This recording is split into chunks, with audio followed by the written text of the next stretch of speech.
7.4a, coming from section 4.6. This is three-dimensional coordinates intro.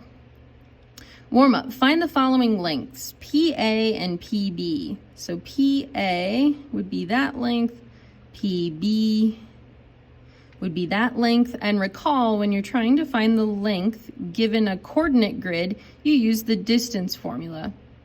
The distance formula is the subtraction of the x's squared plus the subtraction of the y's squared, or in the other order you can do the y's squared first or the x's squared first. Either direction is fine because there's an addition in between. So we've got the square root PA, so b minus 0 squared, and then 0 minus negative a squared. Minus a minus turns to a plus. So this is b minus 0, that's just b, so that's b squared, plus a, so a squared. And recall that you cannot undo these squareds if there's a plus in between. So this is as far as you can go. PB, b minus 0 again, 0 minus a squared. B minus 0 is just b squared again. And then negative a squared is going to be a negative a times a negative a, which is going to be a positive a squared. So we can see that these two distances match, so we can say that PA is equal to PB, congruent, and then PA equals PB.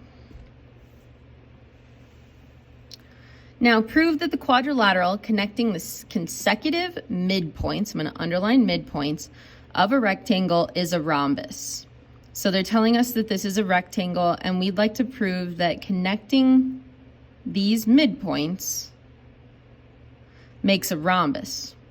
So how do you make a rhombus? The first thing that you need to know is that that rhombus is a parallelogram.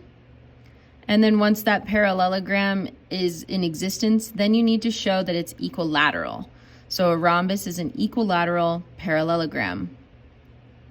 So what we need to do first is get our coordinates. So given rectangle ABCD, so we've got A is at 0, 0. And then this is where we have to decide what the other four coordinates are going to be, and that's why I underlined midpoints. If we're going to have a midpoint here at R, and this is 0, 0, would I want to make this A, comma 0? No, because then I have to use a 1/2. So why don't we make these double coordinates?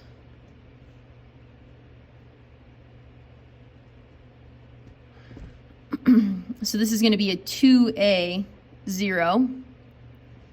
Then this is going to be a 2A, 2B for C, and a 0, 2B.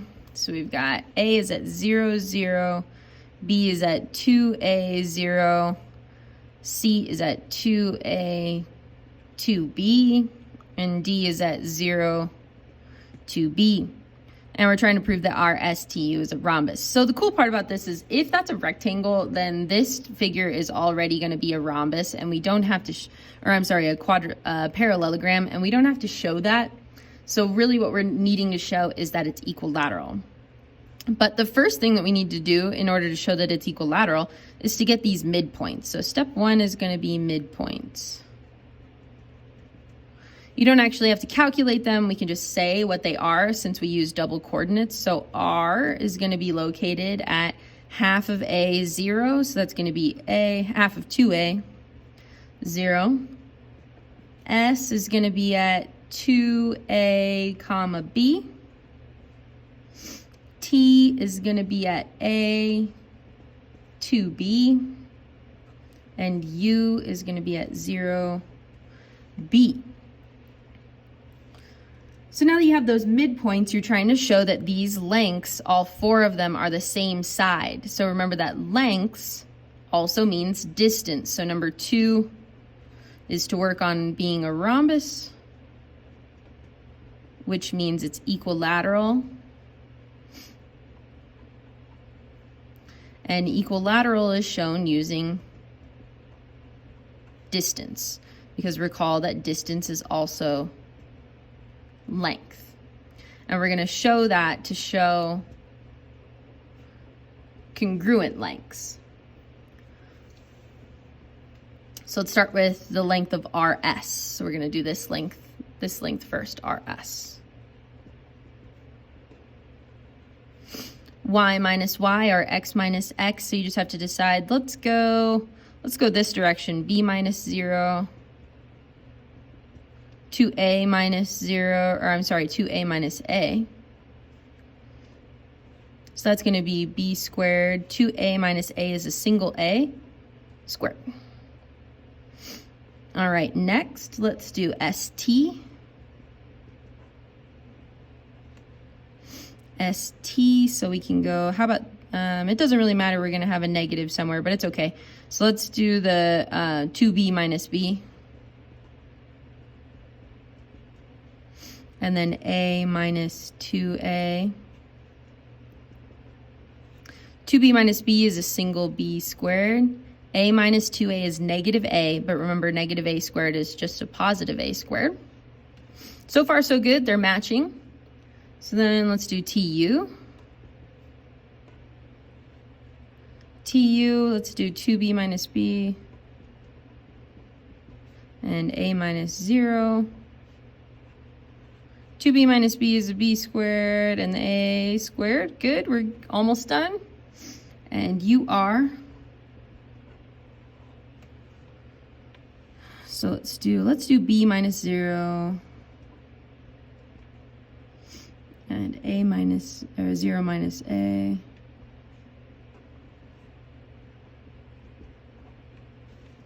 Cool, so now we've shown that they've all the same length, so we'll just make our conclusion. Since RS equals ST equals TU equals UR, that means that RS is congruent to ST, is congruent to TU, is congruent to UR. We know RSTU is a rhombus.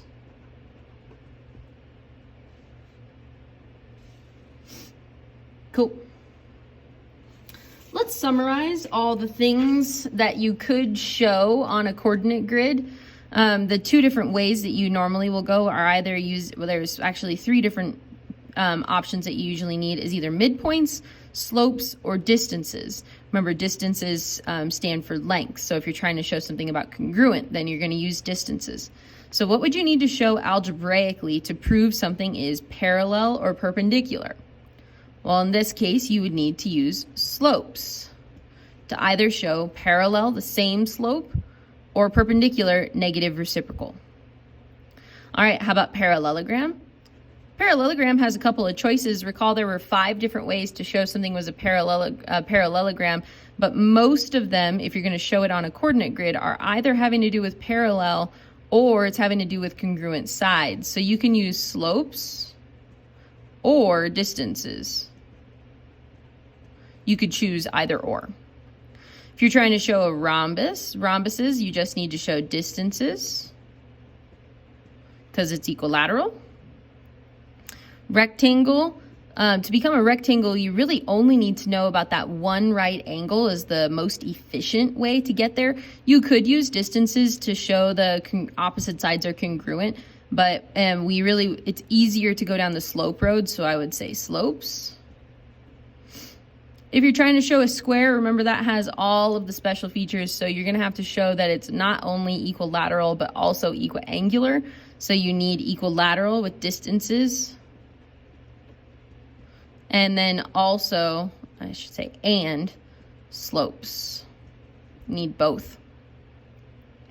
All right, isosceles triangle. To make an isosceles triangle, you just need 2 congruent sides, so you use distances to show 2 congruent lengths.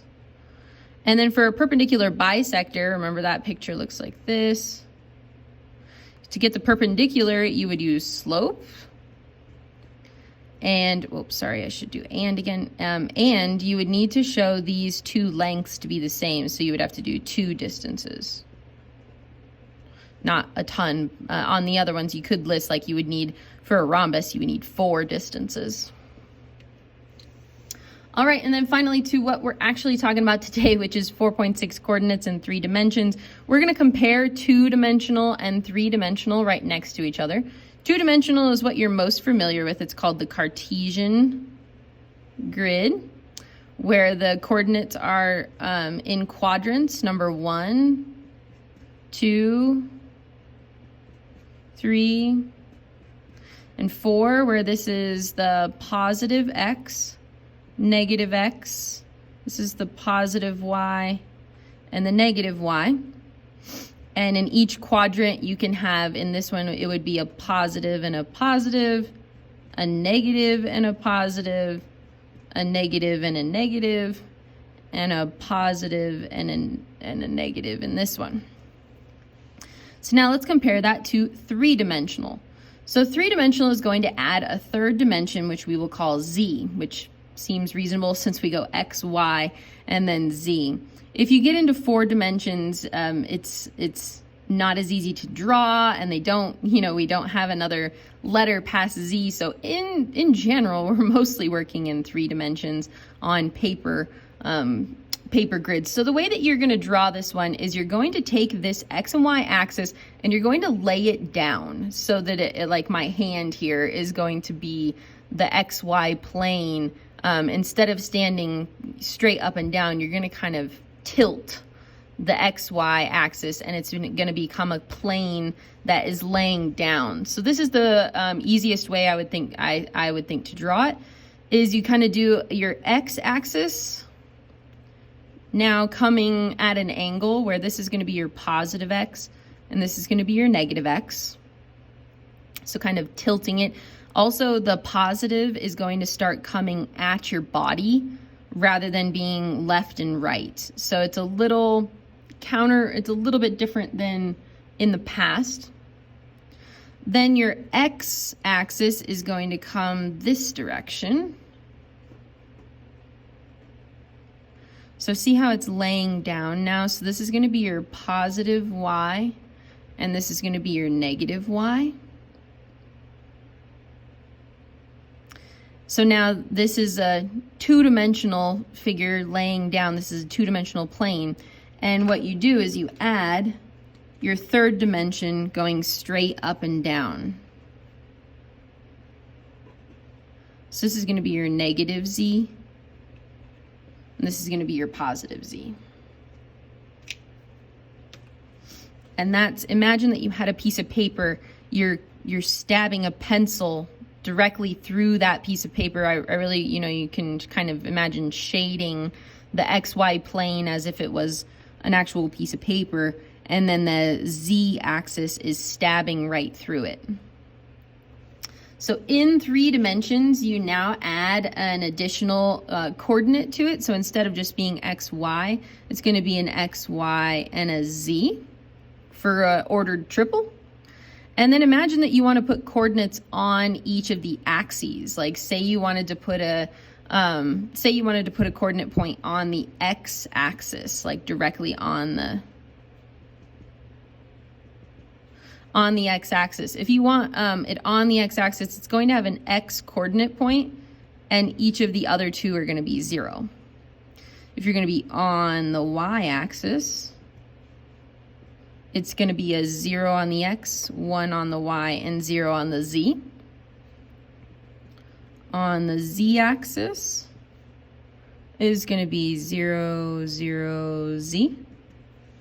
And then in this case, you can now be on what we call planes. So remember, imagine that the XY axis is a piece of paper. So say you wanted to be on the XY plane. So then you would have an X and a Y coordinate, but no Z. If you wanted to be on the YZ plane, so you would have a 0 and a Y and a Z. And if you wanted to be on the XZ plane, that's going to be X0Z. Now, just like in the 2 dimensions, you could calculate midpoints and distances. You can do the same thing in 3 dimensions, and all you do to the formulas is add the Z component. So if you want to find the midpoint of something in the third dimension, do x plus x over 2, y plus y over 2, and then you add z plus z over 2. Just add that third component. Same thing with distance. So if you're going to do y minus y squared, x minus x squared, you could have put those in the other order, I probably should have, but that's okay. And then you just add your third component, z minus z squared. Thank you.